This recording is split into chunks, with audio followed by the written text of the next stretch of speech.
Hello मेरे प्यारे बच्चों, स्वागत करता हूं मैं आप सभी का हमारे YouTube चैनल में जिसका नाम है A2 ट्यूटोरियल। इससे पहले वाले वीडियो में हमने पढ़ा था कि सोशल साइंस पढ़ना हमारे लिए ज़रूरी क्यों है। अगर आपने अभी तक वो वीडियो नहीं देखा है तो अभी चैनल को विजिट कीजिए और पहले वो वीडियो देखिए, क्योंकि वो वीडियो जो बनाया गया हुआ है वो 9th क्लास के नए बुक के हिसाब से बनाया गया हुआ है, जो हमारी नई बुक में नया चैप्टर भी है। आज हम लोग बात करने वाले हैं नए बुक के चैप्टर इलेक्शंस के बारे में कि इलेक्शंस क्या होते हैं, क्या इलेक्शंस का होना बहुत ज़रूरी है। और इस इलेक्शन टॉपिक जो हम लोग इस वीडियो में पढ़ने वाले हैं उसमें हम लोग ये सारे पॉइंट कवर करने वाले हैं। तो चलिए देखते हैं। बच्चों, अगर आप हमारे चैनल पे नए हैं तो हमें सब्सक्राइब करना ना भूलें। ये वीडियो अगर आपको अच्छी लगे, इसमें आपको सारी इंफॉर्मेशन मिले, तो ये वीडियो ज़रूर अपने दोस्तों के साथ शेयर करें। तो चलिए इस टॉपिक को समझने की कोशिश करते हैं। इलेक्शन के बारे में बात करें तो इस चैप्टर में हम लोग पढ़ने वाले हैं कि ऐसे कौन कौन से फैक्टर्स हैं जो इंपॉर्टेंस भी माने जाते हैं कि इलेक्शंस क्यों जरूरी है, इलेक्शंस का होना क्यों जरूरी है। ये सारी चीजें हम लोग इस टॉपिक में पढ़ने वाले हैं। सेकंड थिंग की बात करें तो भैया इलेक्ट्रोल सिस्टम क्या होता है, इलेक्ट्रोल सिस्टम क्या होता है, ये किस तरह से काम करता है, इलेक्ट्रोल सिस्टम के कितने टाइप्स होते हैं। तो 2-3 जितने भी उसके टाइप्स होते हैं वो सारी एक एक करके हम लोग यहाँ पर पढ़ने वाले हैं। तीसरी अगर हम लोग बात करें कि तीसरा टॉपिक अगर हम लोग इस चैप्टर में कंप्लीट करने वाले हैं, डेलिमिटेशन कमीशन क्या होता है। डेलिमिटेशन कमीशन क्या वो इलेक्शन कमीशन से अलग होता है, ये सारी चीजें इसके बारे में हम लोग इस टॉपिक में पढ़ने वाले हैं। अलग अगर इससे अलग हटके हम लोग थोड़ा बात करें तो अगले टॉपिक में हम लोग पढ़ेंगे कि इलेक्शन कमीशन ऑफ इंडिया के बारे में जानकारी। इलेक्शन कमीशन इंडिया कब बनाया गया और उसका क्या क्या रोल भारत में होता है। आगे अगर बात करें तो भैया कॉन्स्टिट्यूएंसी का मीनिंग क्या होता है, इलेक्ट्रोल रोल का मतलब क्या होता है और इन्यूमरेटर का मतलब क्या होता है। ये तीनों टॉपिक का मतलब हम लोग इस चैप्टर में इस वीडियो में समझने वाले हैं। आगे अगर बात करें तो पार्टी सिस्टम इंडिया में कैसा है, ये भी टॉपिक हम लोग समझने वाले हैं। पार्टी सिस्टम क्या होता है, क्या इंडिया में जो पार्टी सिस्टम है वो पूरे वर्ल्ड में चलता है, ये सारी जानकारी हम लोग यहाँ पर देखने वाले हैं। आगे के टॉपिक की अगर बात करें दोस्तों तो coalition government and anti defection law क्या होता है, ये सारी चीजें हम लोग इस लेक्चर में इस वीडियो में 1 बाय 1 समझने वाले हैं। ओके, वीडियो बहुत इंटरेस्टिंग होने वाली है, वीडियो को बिल्कुल भी स्किप नहीं करना है। तो चलिए स्टार्ट करते हैं हमारा टॉपिक नंबर 1 की इंपॉर्टेंस ऑफ इलेक्शन क्यों जरूरी होता है दोस्तों। तो दोस्तों यहाँ पर हम लोग समझते हैं कि इलेक्शंस के इंपॉर्टेंस क्या होते हैं। जैसा कि मैंने पहले भी आपको बताया था दोस्तों कि इंपॉर्टेंस का मीनिंग होता है महत्व, किसी भी चीज के महत्व को हम लोग इंपॉर्टेंस कहते हैं। तो यहाँ पर हम लोग देखने वाले हैं कि इलेक्शंस के इंपॉर्टेंस क्या क्या है। अगर देखा जाए तो election can be give chance to proper people to choose their representative.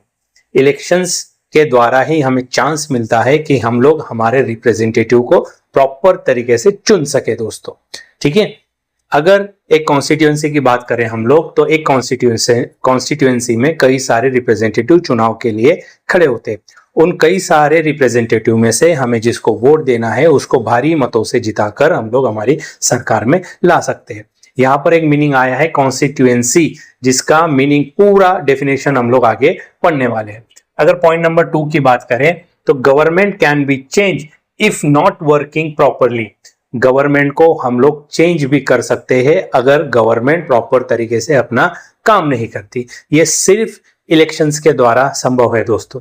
Election उसी देश में होता है जहां पर डेमोक्रेसी होती है। ठीक है, नेक्स्ट अगर हम लोग आगे बात करें ensuring participation of citizen.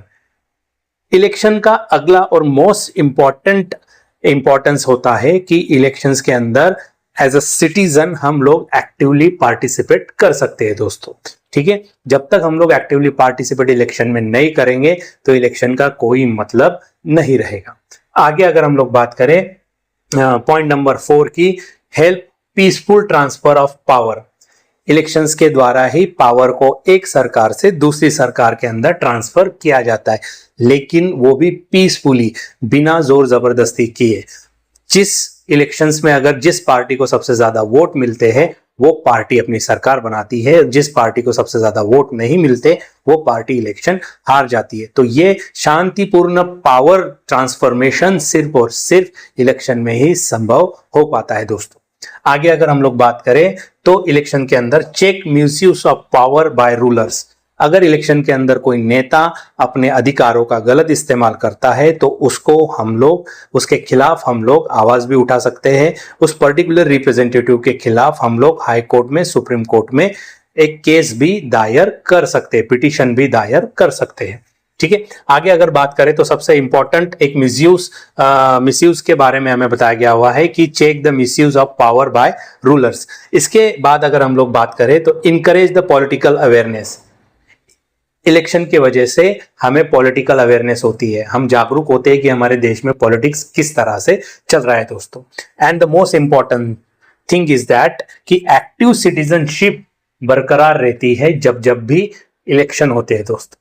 Active citizenship ऐसे सिटीजनशिप होते हैं जो, मान लीजिए इस बार सरकार अगर ढंग से काम नहीं कर रही है तो अगली बार हम लोग उसको अपनी पावर से हटा भी सकते हैं। इसलिए सिटीजन का एक्टिव होना बहुत बहुत जरूरी है दोस्तों। तो ये आपने देखा कि इंपॉर्टेंस ऑफ इलेक्शन क्या होते हैं। बढ़ते हैं हमारे अगले टॉपिक की ओर दोस्तों। हमारा अगला टॉपिक है दोस्तों इलेक्टोरल सिस्टम। अगर इलेक्टोरल सिस्टम की बात करें तो किस देश में किस बेस पे इलेक्शंस होते हैं, किस देश में कौन सा सिस्टम फॉलो होता है, ये भी हम लोग देखने वाले हैं। तो इलेक्टोरल सिस्टम की अगर हम लोग बात करें so there are 3 types of electoral system. पहले टाइप्स का नाम है FPTP, जिसका फुल फॉर्म है फर्स्ट पास द पोस्ट। दूसरे टाइप का नाम है PR, प्रोपोर्शनल रिप्रेजेंटेशन। और तीसरे टाइप का नाम है मिक्स्ड सिस्टम। FPTP का मतलब होता है दोस्तों जहां पर हम लोग रिप्रेजेंटेटिव को वोट देते हैं। ठीक है, पार्टी को वोट नहीं देते, पार्टी द्वारा चुने गए रिप्रेजेंटेटिव को हम लोग यहां पर वोट देते हैं दोस्तों। जिस पार्टी के रिप्रेजेंटेटिव को सबसे ज्यादा वोट मिलते हैं वो कैंडिडेट जीतकर आता है। जिस पार्टी के सबसे ज्यादा कैंडिडेट जीतकर आते हैं वो पार्टी मेजॉरिटी के साथ अपनी गवर्नमेंट बनाती है। ऐसे सिस्टम को हम लोग FPTP कहते हैं दोस्तों। ठीक है, जहां पर पार्टी को वोट नहीं दिया जाता, जहां पर रिप्रेजेंटेटिव को वोट दिया जाता है दोस्तों। दूसरे सिस्टम का नाम होता है PR system, proportional representation. PR system में हम लोग रिप्रेजेंटेटिव को वोट नहीं देते, डायरेक्ट पार्टी को वोट देते हैं। ओके, जिस पार्टी को सबसे ज्यादा वोट मिलते हैं और जितने वोट मिलते हैं उसके कैलकुलेशन पर उस पार्टी का जीतना और उसकी सरकार बनाना तय हो जाती है। ठीक है, सिंपल सा एक लॉजिक समझिए कि यहां पर हम लोग कैंडिडेट को वोट दे रहे हैं, ओके, और यहां पर हम लोग किसे वोट दे रहे हैं, पार्टी को वोट दे रहे, कैंडिडेट को वोट नहीं दे रहे। ऑब्वियसली जिस पार्टी को सबसे ज्यादा वोट मिलेंगे वो पार्टी अपनी सरकार बनाएगी। ये इसमें क्या हो रहा है, हम लोग रिप्रेजेंटेटिव को वोट दे रहे हैं, रिप्रेजेंटेटिव जीत के आने के बाद ही सरकार बनेगी। यहां पर क्या हो रहा है, पार्टी के जीत के आने के बाद सरकार बनेगी। तो दोनों में एक बेसिक सा डिफरेंस होता है दोस्तों। ठीक है, एक होता है मिक्स्ड सिस्टम। मिक्स्ड सिस्टम का मतलब ये होता है कि जहां पर FPTP भी होता है और PR सिस्टम भी होता है। ऐसे सिस्टम को हम लोग मिक्स्ड सिस्टम के नाम से जानते हैं। अब इनकी एग्जांपल की अगर बात करें तो FPTP, क्या कोई ऐसा देश है जहां पर FPTP ये सिस्टम चलाया जाता है? बिल्कुल है, जिसका यहां पर मैंने नाम लिखा हुआ है, इंडिया और USA। ऐसे कई सारे देश है लेकिन मैंने यहां पर 2 एग्जांपल आपको बताए हैं कि इंडिया और USA। UK भी एक ऐसा देश है जो FPTP के बेस पर चलता है। ठीक है दोस्तों, तो FPTP कौन से देश में चलता है, तो इसके ये एग्जांपल हो गए, इंडिया, USA और UK। ठीक है, क्या कोई ऐसा कोई देश है जहां पर PR सिस्टम चलाया जाता है? तो बिल्कुल ऐसा देश है जहां पर PR सिस्टम चलाया जाता है, इजराइल। यहां पर PR सिस्टम चलाया जाता है। एक इजराइल के अलावा अगर हम लोग बात करें तो नीदरलैंड भी एक देश है जहां पर PR सिस्टम चलाया जाता है दोस्तों। ठीक है, क्या ऐसा कोई देश है जहां पर मिक्स्ड सिस्टम चलाया जाता है, FPTP भी हो और PR सिस्टम भी हो? हाँ बिल्कुल है, ऐसा देश के नाम है, यहां पर आप देख सकते हो, जर्मनी और न्यूजीलैंड ऐसे देश है जहां पर मिक्स्ड सिस्टम चलाए जाते हैं दोस्तों। इस तरह के 3 फॉर्म होते हैं दोस्तों, जिसे हम लोग इलेक्टोरल सिस्टम के नाम से जानते हैं। आई होप आपको ये टॉपिक समझ में आया होगा। बढ़ते हैं हमारे अगले टॉपिक की ओर दोस्तों।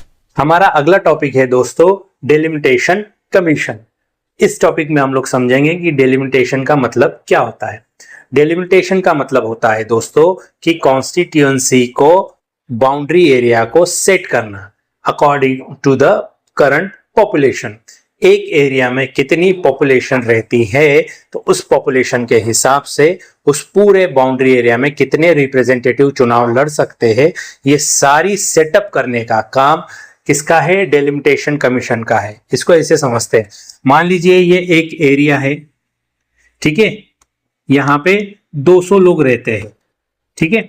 तो इस 200 लोगों के लिए यहाँ पर डेलिमिटेशन ने कमीशन क्या किया, इस बड़े से एरिया को 2 ग्रुप में बांट दिया।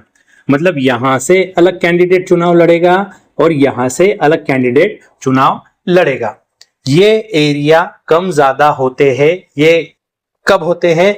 जो हर 10 साल के बाद में हमारा सेंसस होता है, तो पॉपुलेशन अगर बढ़ती है तो कॉन्स्टिट्यूएंसी बाउंड्री एरिया को बढ़ा सकती है। इस डेलिमिटेशन कमीशन द्वारा कॉन्स्टिट्यूएंसी बढ़ाई जा सकती है, और अगर पॉपुलेशन कम होती है तो ये कमीशन कॉन्स्टिट्यूएंसी को घटा भी सकता है। इस कमीशन को बनाने का काम किसका है? Election commission of India. देखिए यहां पर हमने लिखा हुआ है this commission setup by election commission of India, ठीक है। बाउंड्री एरिया को चेंज करने का काम किसका है? इस डेलिमिटेशन कमीशन का है। ये बाउंड्री एरिया चेंजेस कब कब किए जाएंगे? एवरी सेंसस के बाद, जो सेंसस हर 10 साल के बाद में होती है, उस 10 साल के बाद में डेलिमिटेशन एरिया को कम ज्यादा किया जा सकता है दोस्तों, ठीक है। I hope you are understand this topic. बढ़ते हैं हमारे अगले टॉपिक की ओर दोस्तों। हमारा नेक्स्ट टॉपिक है बच्चों इलेक्शन कमीशन ऑफ इंडिया, जिसको हम शॉर्ट फॉर्म में ECI के नाम से जानते हैं। जब हम लोग आजाद हुए 1947 में, तो हमारा कोई इलेक्शन कमीशन नहीं था। हमारे भारत के पहले चुनाव 1952 में हुए थे। 1952 में चुनाव होने से पहले हमने 1950 में इलेक्शन कमीशन बनाया था दोस्तों। भारत का पहला आजादी के बाद जो इलेक्शन कमीशन बनाया गया था, जो आज तक सक्सेसफुली चल रहा है दोस्तों। तो इसके ऊपर आपको ऑब्जेक्टिव पूछा जा सकता है कि election commission setup in the year of, तो 1950 ये ईयर याद रखिएगा। इसके हेड कौन होते हैं? तो इसके हेड होते हैं chief election commissioner. It is appointed by the president. It is appointed by the president. Then इनका काम क्या है? इलेक्शन कमीशन का काम क्या है? सबसे पहला तो इलेक्शन की डेट्स को डिक्लेयर करना, उसका पूरा टाइम टेबल बनाना कि कौन से जगह पर किस स्टेट में कब इलेक्शंस होंगे और कब रिजल्ट आएगा, पहला काम। दूसरा काम इलेक्टोरल लिस्ट को, वोटर लिस्ट को प्रॉपर रखना, ये इसका दूसरा काम है।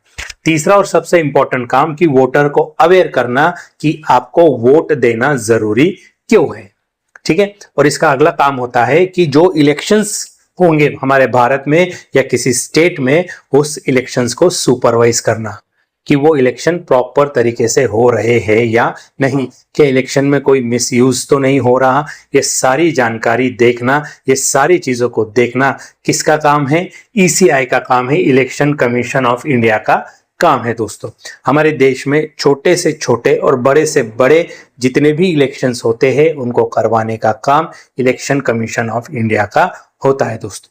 आई होप आपको ये टॉपिक समझ में आया होगा। बढ़ते हैं हमारे अगले टॉपिक की ओर। आगे हम लोग अब इस 3 डेफिनेशंस को क्लियर करने वाले हैं दोस्तों, मेरे प्यारे बच्चों, कि कॉन्स्टिट्यूएंसी का मतलब क्या होता है, और इलेक्टोरल रोल्स का मतलब क्या होता है, और इन्यूमरेटर्स का मतलब क्या होता है। कॉन्स्टिट्यूएंसी का मतलब हम लोग यहाँ पर समझते हैं a specific area from which a representative is elected. Particular एक ऐसा एरिया जहां से एक कोई भी कैंडिडेट चुनाव लड़ता है और जीतकर आता है, उस हर एरिया को हम लोग कॉन्स्टिट्यूएंसी के नाम से जानते हैं दोस्तों। ये constituency according to population elect की जाती है। जितनी पॉपुलेशन ज्यादा होगी उस स्टेट में नंबर ऑफ कॉन्स्टिट्यूएंसी ज्यादा होगी दोस्तों, ठीक है। नेक्स्ट टर्म को अगर हम लोग समझे कि इलेक्टोरल रोल्स का मतलब होता है ऑफिशियल लिस्ट ऑफ वोटर।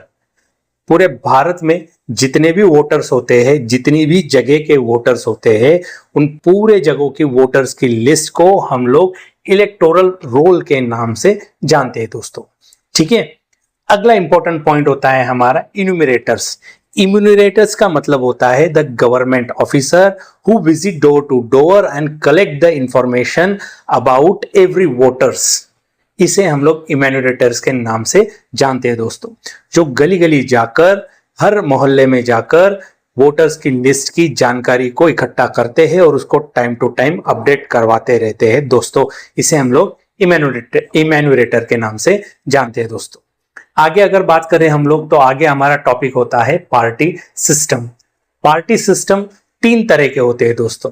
पहला पार्टी सिस्टम होता है सिंगल पार्टी सिस्टम, जिस देश में सिर्फ एक ही पार्टी होती हो, ऐसी सिस्टम को हम लोग सिंगल पार्टी सिस्टम के नाम से जानते हैं। इसकी अगर हम लोग एग्जाम्पल की बात करें तो इसका एग्जाम्पल है चाइना। इसके अलावा एक सिस्टम वो होता है ड्यूअल पार्टी सिस्टम, जिस देश में सिर्फ 2 ही पार्टियां चुनाव लड़ती हो, ऐसे सिस्टम को हम लोग ड्यूअल पार्टी सिस्टम के नाम से जानते हैं। इसका एग्जाम्पल है यूएसए, जहां पे सिर्फ 2 ही पार्टियां चुनाव लड़ती है। एक पार्टी सिस्टम होता है जिसे मल्टी पार्टी सिस्टम के नाम से जाना जाता है दोस्तों। क्या कोई ऐसा देश है जहां पर मल्टी पार्टी सिस्टम है, 2 से ज्यादा पार्टियां हैं? बिल्कुल, इंडिया एक ऐसा देश है जहां पर लगभग 700 से ज्यादा ऑफिशियल पार्टियां है। ऐसे देश को मल्टी पार्टी सिस्टम के नाम से जाना जाता है। तो पार्टी सिस्टम की बात करें तो 3 पार्टी सिस्टम होते हैं। एक होता है 1 पार्टी सिस्टम, एग्जाम्पल मैंने बताया चाइना, जहां पर कोई दूसरी ऑफिशियल पार्टी नहीं होती। ड्यूअल पार्टी सिस्टम, जहां पर सिर्फ 2 ही पार्टियां होते हैं और चुनाव लड़ने के लिए ये 2 ही पार्टियां अपना नॉमिनेशन करती है। इसका एग्जाम्पल मैंने बताया यूएसए यानी यूनाइटेड स्टेट ऑफ अमेरिका। इसके अलावा और कोई पार्टी सिस्टम होता है? हाँ बिल्कुल होता है। एक पार्टी सिस्टम होता है मल्टी पार्टी सिस्टम, जहां पे कई सारी पार्टियां रजिस्टर्ड होती है। कुछ पार्टियां लोकसभा के चुनाव लड़ती है, कुछ पार्टियां विधानसभा के चुनाव लड़ती है। हम अगर भारत की बात करें तो भारत में मल्टी पार्टी सिस्टम चलाया जाता है। अकॉर्डिंग टू डेटा देखा जाए तो भारत में 700 से ज्यादा पार्टियां रजिस्टर्ड है दोस्तों। ठीक है, जब कोई कैंडिडेट चुनाव जीत जाता है तो इस चुनाव के बाद वो अपनी पार्टी बदल देता है। ऐसी चीजों को रोकने के लिए हमने एंटी डिफेक्शन लॉ बनाया था कि यदि कोई कैंडिडेट बार बार अपनी पार्टी बदलता है तो ऐसे कैंडिडेट का नॉमिनेशन कैंसिल भी करवाया जा सकता है। इसको हम लोग कहते हैं एंटी डिफेक्शन लॉ। एक और टर्म हमें समझना जरूरी है दोस्तों कि what is the meaning of coalition government. Coalition government का मतलब क्या होता है? जब भी देश में चुनाव होते हैं तो जब किसी पार्टी को मेजॉरिटी नहीं मिलती, मेजॉरिटी का मतलब क्या होता है? 50% प्लस 1। मतलब हमारे देश की अगर बात करें तो हमारे देश में 543 कॉन्स्टिट्यूएंसी है। कितने कैंडिडेट चुनाव लड़ेंगे? 543। इसका 50% अगर देखा जाए तो 270 और प्लस 1 मतलब 272 या 273। ठीक है, इसको अगर हम लोग देखें तो अगर किसी पार्टी को चुनाव जीतना है और अपनी मेजॉरिटी की गवर्नमेंट बनानी है तो 273 रिप्रेजेंटेटिव चुनाव जीत के आना जरूरी है आउट ऑफ 543। अगर उस पार्टी के 273 चुनाव जीतकर रिप्रेजेंटेटिव नहीं आते तो वो पार्टी अपनी मेजॉरिटी की गवर्नमेंट नहीं बना सकती। उस पार्टी को फिर दूसरे पार्टी के साथ कोलिजन गवर्नमेंट बनानी पड़ती है। तो एक सरकार होती है हमारी कोलिजन गवर्नमेंट। कोलिजन गवर्नमेंट का मतलब यह होता है दोस्तों कि जब 2 पार्टी मिलकर एक कॉमन सरकार बनाती है, ऐसी गवर्नमेंट को कोलिजन गवर्नमेंट के नाम से जाना जाता है। ये तभी मुमकिन है जब किसी भी सिंगल पार्टी को मेजॉरिटी नहीं होती। क्या भारत में बहुत कभी कोलिजन गवर्नमेंट बनी है? हाँ बिल्कुल, भारत में कई बार कोलिजन गवर्नमेंट बनी है दोस्तों। आई होप आपको ये टॉपिक और ये चैप्टर पूरी तरह से समझ में आया होगा। अगर आपको इससे कोई डाउट है तो आप मुझे कमेंट में क्वेश्चन भी पूछ सकते हो दोस्तों। अगर ये वीडियो आपको अच्छा लगा हो तो हमें सब्सक्राइब करना ना भूलें और इस वीडियो को अपने ज्यादा से ज्यादा दोस्तों के साथ शेयर जरूर कीजिए। मिलता हूं आपसे अगले वीडियो में, तब तक के लिए जय हिंद।